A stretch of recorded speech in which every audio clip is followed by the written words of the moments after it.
Hello everyone, welcome to our YouTube channel Divine Learning, and today we will see the second poem of your textbook. Okay, the poem name is The Bay Through the Boots.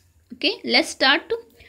They set the road through the boots 70 years ago. So here actually the poet is talking about a path that is through the boots.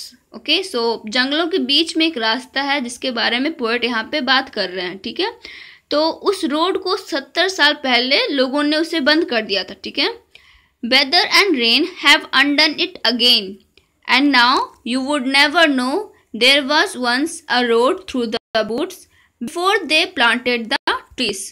और बारिश और वहाँ के मौसम ने फिर से उस रास्ते को बंद कर दिया. ओके और अब आप लोग को कभी ये बात पता नहीं चल सकता है कि उस पेड़ के नीचे कभी एक रास्ता हुआ करता था जंगल में जाने के लिए. Okay, it is underneath the कॉपिक and Heath and the thin anemones. Okay, तो यहाँ पे कॉपी का मतलब होता है कटाई करना से, कि हम लोग कभी कभी क्या करते हैं पेड़ को काट के उसे ग्राउंड लेवल में कर देते हैं. ठीक है, तो उसे कहते हैं कॉपिक. और हीथ का मतलब होता है an open area of land covered in wild grass and ठीक है, मतलब एक बहुत सुंदर सा जगह जहाँ पे बहुत सारे घास वास उगे हों. ठीक है, तो उस जगह को काट के क्या कर दिया गया था, वहाँ पे रोड को वहाँ से हटा दिया गया था. ठीक है, तो वो जो है जो हमारा पाथ है वो एक्चुअली कॉपिक और हीथ के नीचे छुप गया है. ठीक है, दब गया है उसके नीचे. एंड द थिन एनिमल्स, अब वहाँ पे क्या हो गया, घास पतले पतले से घास उग गया, उसमें जो फूल होते हैं एनिमल्स के जो फूल, यहाँ पे आपको फिगर्स दिख रहे होंगे, वो फूल होना स्टार्ट हो गया है. ठीक है, तो एक्चुअली में अब वो है ढक गया है. ठीक है, वो नीचे चला गया है. Only the sees that where the ring dove broods and the badgers roll at ease there was once a road through the woods. और अब सिर्फ कीपर का मतलब क्या होता है, जो कि यहाँ पे कीपर का मतलब क्या है, up is in charge of looking after something. ठीक है, मतलब कि जिसका ये काम था कि वो देखभाल करे उस जगह का. तो बस उस कीपर को ही ये बात पता है कि यहाँ पे पहले रोड हुआ करता था. ठीक है, और बस उसे ये पता है कहाँ पे रिंग डोब जो थे वो रहते थे, कहाँ पे अपने अंडे देती थी. ठीक है, और जो बैजर्स, ठीक है, जिसे हम बीजू कहते हैं, वो कहाँ पे मस्ती किया करते थे, ये सिर्फ और सिर्फ कीपर को पता है. ठीक है, और क्योंकि उसे पता है कि यहाँ पे पहले कभी एक रोड हुआ करता था जंगलों के बीच में. ओके, सो ये फर्स्ट स्टैंडर्ड था पोएम का. अब सेकेंड पे आते हैं. Yet if you enter the woods of a summer evening late, तो अब कह रहे हैं कि पहले तो आपके वहाँ तक पहुँचोगे नहीं, आपको पता नहीं होगा कहाँ रास्ता कहाँ पे, लेकिन अगर आपने ब्रेवरी दिखा के उस जंगल में गए भी, तब जबकि एक समर इवनिंग हो, उस समय अगर गए समर इवनिंग टाइम में, तो when the night air cools on the trout ringed pools.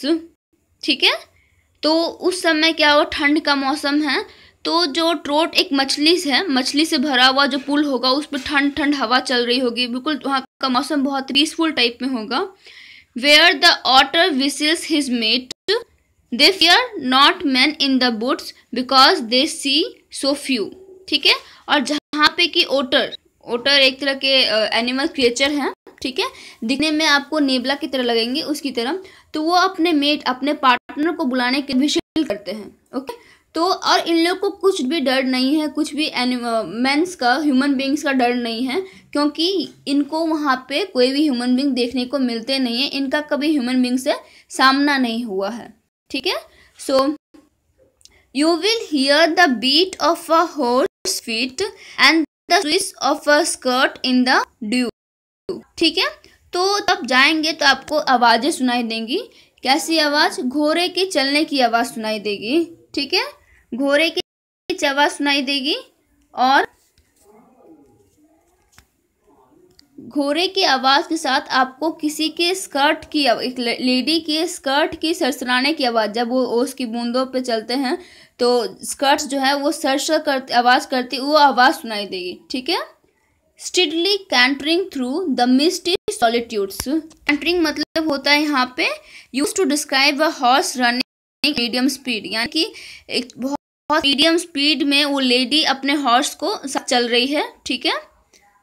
The misty solitudes, misty solitude मतलब क्या होता है? सॉलिट्यूड होता है lonely place where there are no people about, यानी कि बिल्कुल जो जंगल है बहुत ही रहस्यमयी है, यहाँ पे कोई नहीं आता है। तो उस मिस्टी सॉलिट्यूड में ये लेडी अपने हॉर्स के साथ ट्रैवल कर रही है, as though they perfectly knew the old lost road through the woods. और वो ऐसे ट्रैवल कर रही जैसे उसे पता है कि वो रोड जो कि अब गायब हो चुका है, अब वो उसकी चारों तरफ पेड़ वेड़ आ चुके हैं, हट चुका है, वो रोड डिस्ट्रॉय हो चुका है। वो ऐसे ट्रैवल करे जैसे कि उस रोड को जानती हो, वो जानती हो कि वो रोड कहाँ पे है, वो इस तरह से ट्रैवल करती है, अपने हॉर्स पे राइड करती है, okay. But there is no road through the woods, लेकिन रियलिटी में अब उस जंगल के आसपास कोई, जंगल के थ्रू जाता हुआ कोई भी रास्ता, कोई भी रोड नहीं है। सो ये पोएम स्टार्ट हुआ एक गुड पे, ठीक है, और एंड हो रहा है बहुत ही मिस्टीरियस कंफ्यूजिंग नोट में, सैडनेस के साथ कि अब वहाँ पे कोई रोड नहीं है, वो सिर्फ किसी का इमेजिनेशन है कि वहाँ पे एक रोड हुआ करता था, ठीक है। सो ये आपका पोएम था। आई होप आप लोग को पोएम क्लियर होगा। The way through the wood is a poem that is filled with mystery, कि ये पोएम जो है एक्चुअली मिस्ट्री से भरा है। It describes a path through the woods that is now overgrown with grass and shrubs. तो actually में यहाँ पे क्या हो रहा है, यहाँ पे एक पाथ, एक रास्ते को डिस्क्राइब किया जा रहा है जो कि जंगलों से होके गुजरता था, लेकिन अब वहाँ पे बहुत ज़्यादा घास पत्ते उग गए हैं, पेड़ उग चुके हैं, ठीक है। But it also suggests that there is something in the woods that still follows the route where the old path used to be. और ये भी बताता है कि वहाँ पे अभी भी कुछ ऐसा चीज़ है जो कि उस पुराने रूट के बारे में जानता है, उस पुराने रास्ते को जानता है और उसे फॉलो करता है। However, the speaker never really makes it clear as to what is truly happening in the woods. लेकिन स्पीकर इस बात को कभी भी क्लियर नहीं कर रहा है कि वो कौन लोग हैं जो कि जानते हैं कि वो ओल्ड रास्ता कहाँ पे था, या फिर इस कहानी में क्या हो रहा है, इस पोएम में क्या हो रहा है, वो स्पीकर क्लियर नहीं करते, तो इसे एक मिस्टीरियस एंडिंग ही दे देते हैं, ठीक है।